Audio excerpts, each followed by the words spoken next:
요한복음 15장 1절에서 5절까지 말씀 마음을 집중하여 함께 봉독합니다. 나는 참 포도나무요 내 아버지는 농부라. 물은 내게 붙어 있어 열매를 맺지 아니하는 가지는 아버지께서 그것을 제거해 버리시고, 무릇 열매를 맺는 가지는 더 열매를 맺게 하려 하여 그것을 깨끗하게 하시느니라. 너희는 내가 일러준 말로 이미 깨끗하여졌으니 내 안에 거하라. 나도 너희 안에 거하리라. 가지가 포도나무에 붙어 있지 아니하면 스스로 열매를 맺을 수 없음 같이 너희도 내 안에 있지 아니하면 그러하리라. 나는 포도나무요 너희는 가지라. 그가 내 안에 내가 그 안에 거하면 사람이 열매를 많이 맺나니 나를 떠나서는 너희가 아무것도 할 수 없음이라. 아멘. 오늘도 이렇게 수요 예배 가운데 은혜를 사모하며 예배의 자리로 나온 여러분들을 축복합니다. 은혜는 사람에게로부터 나오는 것이 아니라 하나님께로부터 온다라는 것을 우리는 절대적으로 인정해야 합니다. 그렇기 때문에 우리는 하나님의 말씀을 받아들이고자 하는 영적인 모습이 먼저 필요한 것입니다. 우리가 식물이 자라기 위해서 본다면은 먼저는 땅이 있어야 될 것이고, 그리고 때마다 물이 필요하고, 그리고 적당한 태양이, 빛이 필요하다라는 것을 생각할 수 있습니다. 마찬가지로 우리의 신앙이 자라기 위하여서는 진리가 되시는 하나님의 말씀이 절대적으로 필요한 것입니다. 우리가 우리의 신앙이 건강하게 자라고 그리고 열매 맺기 위해서는 때마다 말씀을 공급받아 받아들이는 믿음의 성도들의 모습이 필요한 것입니다. 오늘 이 시간이 이렇게 은혜를 공급받는 자리입니다. 하나님 앞에 영광 돌리는 자리이면서 하나님께서 허락하시는 그 은혜를 받아 누리는 자리가 되는 것입니다. 오늘 나온 우리 모두에게 하나님의 놀라운 은혜를 공급받아 더욱더 자라고 열매 맺는 우리 성도님들이 되기를 주님의 이름으로 축복합니다. 우리가 마가복음 11장 말씀에 본다면은 그 좋으신 예수님의 모습이지만 그 모습 가운데서는 예수님께서 저주하는 그러한 장면이 나옵니다. 그 저주를 하는데 누구에게 저주하느냐? 사람이 아닙니다. 그 장면에서는 그 식물에게 저주를 하는 장면이 나옵니다. 우리가 잘 알고 있는 말씀, 그 무화과 나무를 향한 저주입니다. 내용은 이렇습니다. 예수님께서 예루살렘 성전에 들어가셔서 모든 볼일을 마치시고 이제 베다니로 갔다가 나오시면서 나올 때 그 배고픔, 시장하심을 느끼시는 것입니다. 그래서 멀리 보니까, 가까이가 아니라 저기 멀리 보니까 잎사귀가 풍성한 이 무화과 나무를 보게 되는 것입니다. 그 나무를 보시고 저기에 잎사귀가 있으니까 열매도 있겠구나, 먹을 것이 있겠구나 라고 생각을 하시는 것입니다. 당시 6월절 가까이였기 때문에, 4월경이었기 때문에 어찌 보면 무화과 나무 열매를 따기에는 조금은 이른 시기일 수 있었습니다. 하지만 이 무화과 나무의 특성이 그렇다고 합니다. 잎사귀가 맺고 열매도 같이 있고, 그래서 잎사귀가 보이면은 열매가 있을 것을 생각할 수 있다라는 것입니다. 그래서 예수님께서는 가까이 가서 열매를 얻기를 기대했을 것입니다. 근데 가까이 가서 보니까 잎사귀는 있는데 열매가 없는 것입니다. 그래서 예수님이 시장하셨는데 열매를 보고 먹으려고 생각을 하셨을 텐데 아무 열매가 없는 그 나무를 향하여서 저주를 하는 것입니다. 이제부터 영원토록 사람이 너에게서 열매를 딱 먹지 못하리라 라고 이렇게 식물을 향하여서, 그 나무를 향하여서 저주를 하는 것입니다. 지금 무화과 나무가 잎사귀 외에는 아무것도 없었다, 이 열매, 원함이 있는 그 열매가 없었다라는 것 때문에 예수님의 저주를 받고 마른 것입니다. 그 무화과 나무를 향한 예수님의 저주가, 예수님이 배고픈데 시장한데 먹을 것을 얻지 못해가지고 내가 홧김에 그 나무를 저주한다, 이러한 것이 결코 아닙니다. 이것은 이스라엘에 대한 하나님의 임박한 심판에 대해서 경고를 하는 그런 상징적인 의미가 있습니다. 또한 겉으로는 경건하게 보였지만, 잎사귀가 풍성한 것처럼 경건하게 보였지만 실제로는 그 백성들에게 영적인 양식을 때마다 제대로 제공하지 못하는 그 영적인 지도자들에 대한 그 경고의 메시지이기도 했습니다.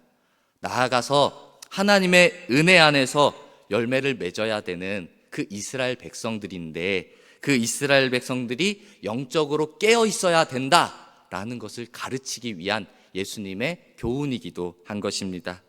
우리 여러분, 이 자리에 나온 우리 모두는, 우리에게는 일단 믿음이라는 것이 분명히 있습니다. 믿음의 사람으로서 하나님의 말씀을 때마다 받아들이고 있습니다.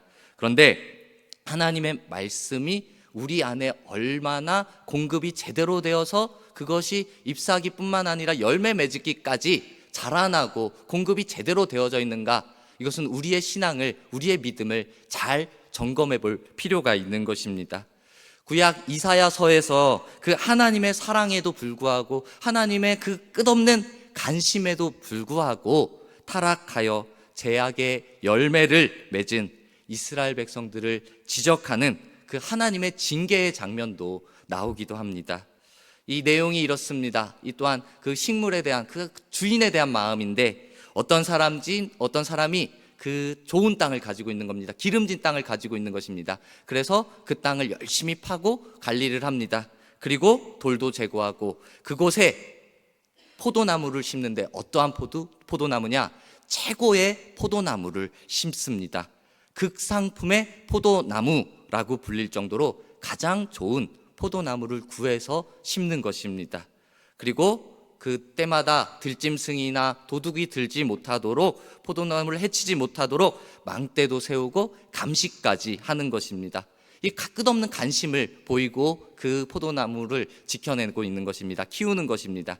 그리고 이후까지 생각을 합니다. 이제 좋은 포도 열매가 맺히겠지, 포도가 맺히면은 내가 따서 포도주도 만들어야지 하고 술틀까지 준비해 놓았습니다. 근데 이제 열매를 수확할 시기가 되었습니다. 열매는 맺었습니다.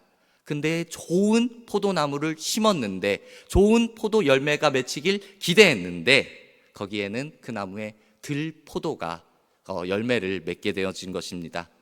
들포도라는 것은 신맛이 나는 상품 가치가 없는 나쁜 포도, 그 썩은 포도를 의미하는 것이었습니다.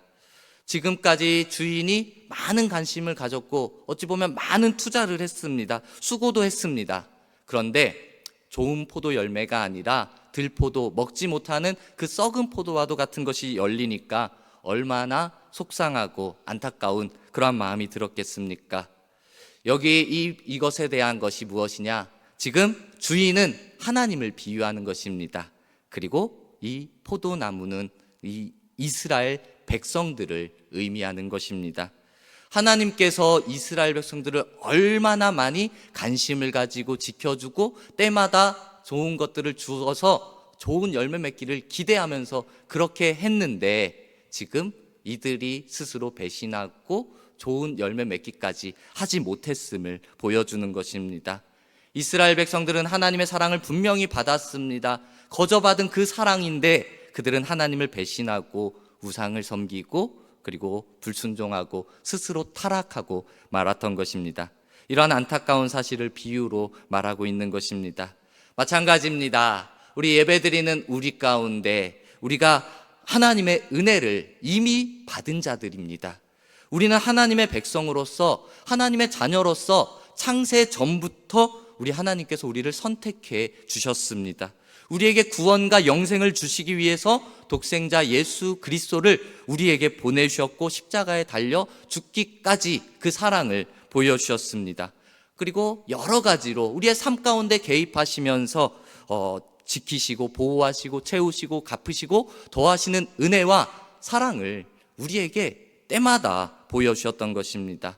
우리가 이 자리에서 믿을 수 있고 하나님을 믿을 수 있고 그리고 하나님 앞에 예배할 수 있고 영광 돌릴 수 있도록 좋은 믿음의 동역자들도 분명히 하나님께서는 붙여주신 것입니다. 하나님이 얼마나 우리를 사랑하시는지 우리는 우리 스스로 다 깨달을 수도 없을 것입니다. 그 하나님의 사랑과 관심이 지금까지, 과거에까지 딱 임한 것이 아니라 오늘 이 시간, 그리고 내일 이후로도 하나님의 사랑과 관심은 계속해서 이어질 것입니다. 그래서 사도 바울도 로마서를 통하여서 이렇게 말합니다.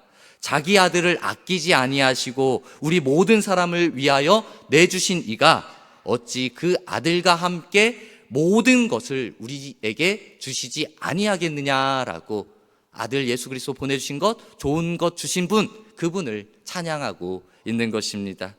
우리 여러분, 우리는 이미 하나님의 사랑과 하나님의 은혜를 받은 것을, 그리고 이후로도 받을 것임을 결코 잊어서는 안 될 것입니다. 나를 향하여 베풀어 주신 사랑은 제한적인 사랑이 아닙니다. 지금까지의 사랑이 아닙니다. 그저 어느 정도 임하고 이제는 끝, 너는 여기까지야 라는 것이 결코 아닙니다. 우리 하나님의 사랑은 어제도 오늘도 그리고 이후로도 계속해서 임하여지는 그 크신 전능하신 끝없는 사랑이 되어진 것입니다. 그렇기 때문에 그 아들 예수 그리스도를 우리에게 주신 것처럼 모든 것을 우리에게 주시는 그 하나님의 마음을 잊지 말고 우리는 그 하나님의 마음을 알고 따라 나아가야 할 것입니다. 그 사랑의 하나님께서 오늘 우리에게 원하시는 것이 있습니다. 그것이 무엇입니까? 바로 우리가 좋은 열매를 맺기를 원하고 바라고 계시다라는 것입니다. 하나님이 만족하실 만한, 하나님이 흡족해 하실 만한 좋은 열매, 하나님이 기뻐하시고 하나님이 인정하시는 그 열매를 우리 하나님은 오늘 우리에게 바라고 계신다라는 것입니다.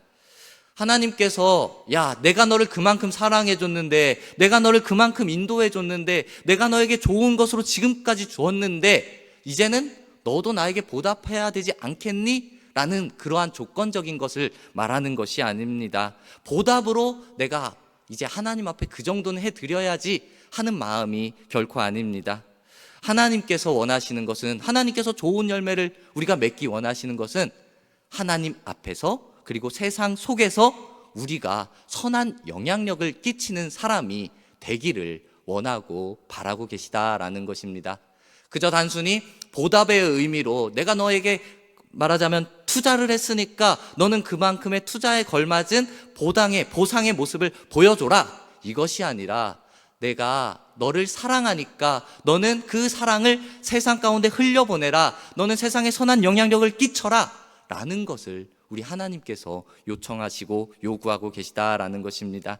우리 여러분, 우리가 좋은 열매 맺는 것은 하나님을 향한 보답의 모습이 아닙니다. 우리 하나님 앞에 하나님의 말씀을 따라 나아가야 하는 모습이 되어지는 것입니다. 그렇게 이제 우리는 하나님이 원하시는 좋은 열매, 만족할 만한 열매를 맺기 위하여서 어떻게 해야 되겠습니까? 오늘 말씀입니다. 좋은 나무에 우리는 진득하게 붙어 있기만 하면 되는 것입니다. 좋은 환경에서 자라날 때 사람들도 훌륭하게 자라날 확률이 훨씬 더 높다고 합니다. 마찬가지로 우리의 영적인 생활에서도 좋은 열매를 맺기 위하여서 우리는 믿음의 근본, 믿음의 좋은 것을 알고 거기에 딱 붙어 있어야 되는 것입니다. 이것이 단순히 좋은 환경이라고 해서 좋은 교회만을 말하는 것이 아닙니다. 좋은 교회 안에 그 좋은 분, 예수 그리스도, 그분 앞에 딱 달라붙어 있어야 된다라는 것입니다. 오늘 본문의 말씀이 그러한 것입니다. 참 포도나무의 비유, 예수님과 우리와의 관계를 포도나무와 가지에 비유하면서 그 가지가 좋은 포도를 맺기 위해서 포도나무에 붙어 있어야 된다라는 것을 예수님께서 가르쳐 주시는 것입니다. 4절 말씀, 내 안에 거하라, 나도 너희 안에 거하리라. 가지가 포도나무에 붙어 있지 아니하면 스스로 열매를 맺을 수 없음 같이 너희도 내 안에 있지 아니하면 그리하리라 라고 이렇게 말씀하고 있습니다.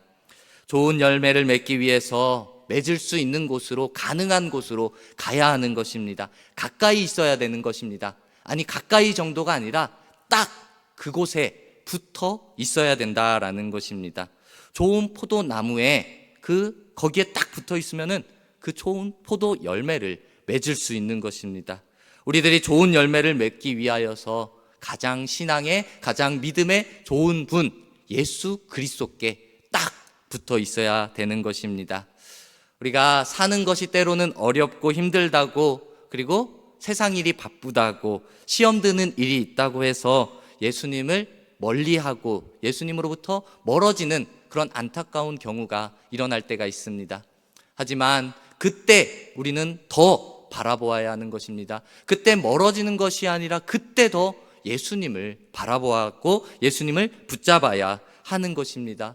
결코 하나님을 등지고 하나님을 배신하고 하나님으로부터 떨어져서 신앙으로부터 멀어지면, 믿음으로부터 멀어지면 안 된다라는 것입니다. 진득하게 그 진리 대신 예수님 앞에 붙어 있어야 되는 것입니다. 환난과 핍박이, 시험이, 근심과 걱정이 끊어지지 않는다 할지라도 그때 더욱더 예수님을 붙잡고 예수님을 의지해야 할 것입니다.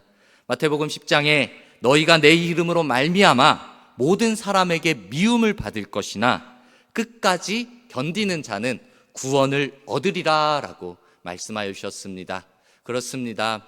환난이, 세상의 사람들이 나를 괴롭힌다 할지라도 그때도 그 끝까지 견딘다면은, 믿음으로 견딘다면은 그가 구원을 얻을 수 있다라는 가르침입니다. 사단은요, 마귀는요, 우리를 계속해서 끝까지 견디지 못하게 방해하는 것입니다. 그 씨 뿌리는 자의 비유에서 가시떨기에 떨어진 씨, 그 가시가 자라는데 씨가 자라는 것을 이제 막아버리는 것입니다. 하나님의 말씀은 들었지만 세상의 염려나 그 물질의 유혹이나 그 쾌락에 막혀서 더 이상 결실을 맺지 못하고 자라지 못하게 되는 것입니다. 사단이 그러한 일을 하는 것입니다. 사단은 우리를 막는 것입니다. 하나님의 말씀을 이미 들었지만 우리의 마음속에는 선한 것, 좋은 것, 긍정적인 것을 불러일으키게 하는 것이 아니라 염려와 근심을 일으키는 것입니다. 걱정을 우리에게 넣는 것입니다. 때로는 물질의 유혹에 빠지게 만들어버리는 것입니다. 사단은 어찌 보면 광명한 천사처럼 우리에게 나타나서 우리를 유혹하고 미혹하기도 하는 것입니다. 그것을 물리치는 가장 좋은 방법, 바로 오늘 말씀 예수님께 딱 붙어 있는 것입니다. 환경과 상황은 변하지 않을 수 있습니다. 하지만 그 환경과 상황 속에서도 우리에게 이거를 이겨낼 수 있는, 염려와 근심을 이겨낼 수 있는 믿음을 우리 하나님께서는 허락해 주실 것입니다. 내가 예수님께 딱 붙어만 있으면요. 우리 여러분, 분명히 알고 분명히 기억하고 그 예수님 앞에 붙어 있읍시다. 가시떨기와도 같은 유혹을 제거하기 위해서라도 우리는 하나님 앞에, 그 예수님 곁에 딱 달라붙는 믿음의 모습을 보여야 할 것입니다. 우리가 더 이상 세상의 염려나 근심, 걱정으로부터 그것으로 인하여서 주님께로부터 멀어지면은 결코 안 되는 것입니다. 다시 말합니다. 오히려 그때마다 예수님께 더 가까이, 예수님께 딱 붙어 있어야 할 것입니다. 예수님께 붙어 있어서 세상 염려, 근심, 걱정으로부터 넉넉히 이겨나가는 그 믿음을 소유하는 우리 모두가 되기를 소망합니다. 우리는 항상 예수님 안에 거하고 예수님을 이제 내 안에 모심으로 살아가야 할 것입니다. 오늘 마지막 5절 말씀에도 나는 포도나무요 너희는 가지라, 그가 내 안에 내가 그 안에 거하면 사람이 열매를 많이 맺나니 나를 떠나서는 너희가 아무것도 할 수 없다라고 말씀하고 있습니다. 예수님 안에 거하면은 우리가 좋은 열매를 맺을 뿐 아니라 많이 열매를 맺을 수 있다라고 말합니다. 우리가 이렇게 예수님 안에 거하면은 좋은 일들로 풍성한 은혜를 누릴 수 있는 것입니다. 제가 개인적으로 이 예화를 좋아해서 여러 의미로 이 예화를 자주 사용합니다. 어느 동네에 우물파기의 장인이 있었습니다. 이 사람은 다른 사람들보다 우물을 파는 것에 대해서 확실히 뛰어난 재능을, 뛰어난 그 결과를 맺었습니다. 그래서 한 사람이 그 사람을 찾아갑니다. 그러면서 묻습니다. 당신에게는 이 우물파기에 특별한 비법이 있습니까? 라고 물어보는 겁니다. 이 물음에 대해서 그 사람이 대답합니다. 네, 내가 당신에게 가르쳐 주겠습니다 라고 말을 하는 겁니다. 사실 그 사람이 장인의 자리에 오르기까지 비결이라는 것은, 비법이라는 것은 조금 비밀로 잘 지켜나가야 될 텐데 이 사람은 흔쾌히 알려주겠다라고 하는 것입니다. 그리고는 그 비결을 말합니다. 그 비결이 이렇습니다.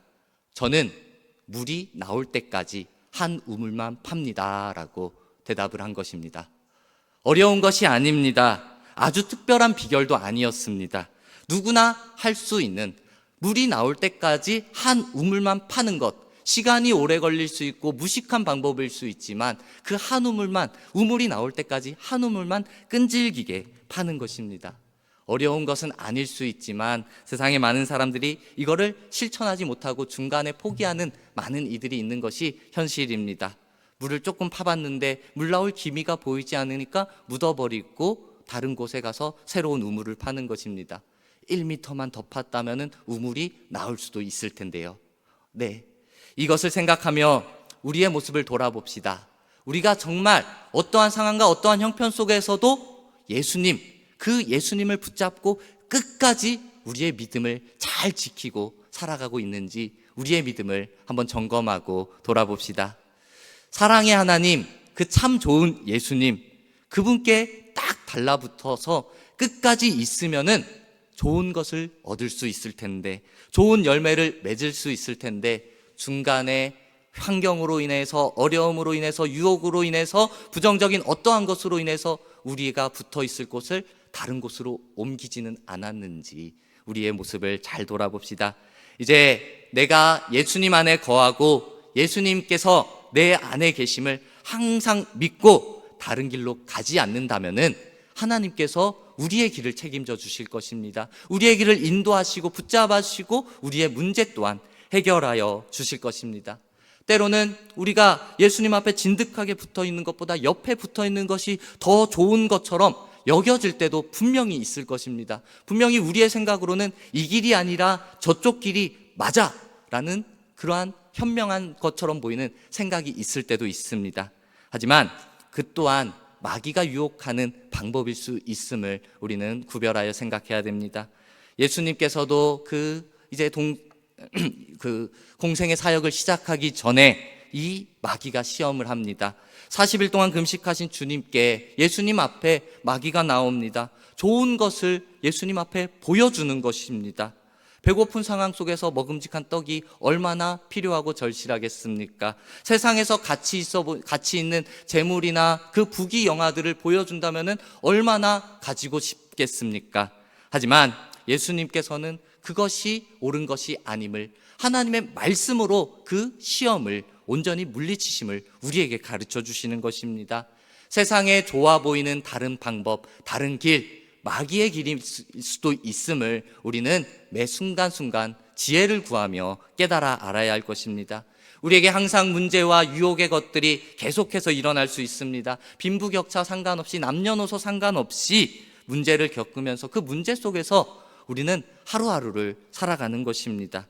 우리가 살아가는 동안 어찌 보면은 이 세상에서 문제가 없는 날, 문제가 끊어질 날은 없을 수도 있을 것입니다.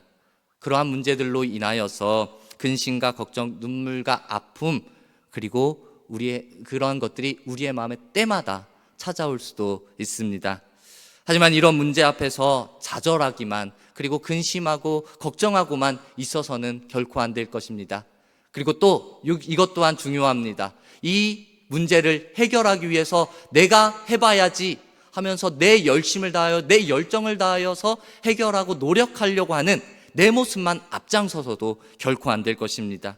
이 문제 앞에서 우리가 가져야 할 가장 중요한 믿음의 태도가 무엇이겠습니까? 주님만을 전심으로 인정하고 신뢰하고 주님 안에 거하는 우리 모습이 필요한 것입니다. 우리 여러분, 진짜 우리의 모습이 하나님만을 전적으로 의지하고 있습니까? 우리가 하나님만을 구하며 하나님께만 기도하고 있습니까? 때마다 내 노력으로, 내 열정으로 이 문제를 해결하기 위해 애쓰는 우리의 모습이 하나님보다 더 앞설 때가 있음을 우리는 돌아보아야 할 것입니다. 매일의 삶 가운데 예수님이 내 안에 계심으로 살아간다라는 것, 그것이 얼마나 복된 것인지, 나와 동행한다라는 것이, 예수님이 함께한다라는 것이 얼마나 복된 것인지 우리는 깨달아야 할 것입니다. 내 안에 그 계신 예수님은 살아계신 성령님으로 우리 안에 역사하신다라는 것입니다. 나에게 생명력을 더하여 주신다라는 것입니다. 주님께서 실제로 내 인생 가운데 주인이 되어주셔서 내 삶을 통하여 일하여 주시고 그리고 역사하신다라는 것이 되어집니다. 이제 그 일하시는 주님으로 인하여서 세상에서 주는 즐거움과 비교할 수 없는 그 하나님의 기쁨을 우리가 누리며 살아갈 수 있는 것입니다. 우리 여러분, 세상이 주는 즐거움은 어찌 보면 일시적인 것일 수 있습니다. 중간에 사라질 수도 있는 것입니다. 그리고 그 후에 공허함이 올 수도 있습니다. 하지만 하나님이 주시는 기쁨은 결코 중간에 끊어지지 않습니다. 그것은 이후로 공허함이 나타나는 것도 아닙니다. 지금부터 영원히 그것은 진정한 기쁨으로 우리는 누릴 수 있는 것입니다. 오직 주님께서 허락하시는 그 기쁨을 우리가 신뢰함으로 의지함으로 나아가는 우리 모두가 되길 소망합니다. 우리에게 어떠한 상황이 일어나도 어떠한 처지와 어떠한 환경이 우리를 가로막는다 할지라도 우리는 여전히 끝까지 예수님 앞에 붙어 사는 믿음의 모습이 되어야 할 것입니다. 우리가 이것을 결심할 수 있도록 그리고 결단할 수 있도록 그리고 이렇게 될 수 있도록 내 노력이 아니라 성령님 앞에 주님 의지합니다 라고 성령님 앞에 구할 수 있는 그 기도 또한 필요할 것입니다. 우리 여러분, 이제 주님 앞에 딱 붙어 있어서 그리고 성령님의 도우심을 날마다 구함으로 말미암아 우리 모두가 하나님께서 기뻐하시는, 하나님이 만족하시는 좋은 열매를 풍성하게 맺는 믿음의 성도님들이 되기를 주님의 이름으로 축복합니다. 아멘.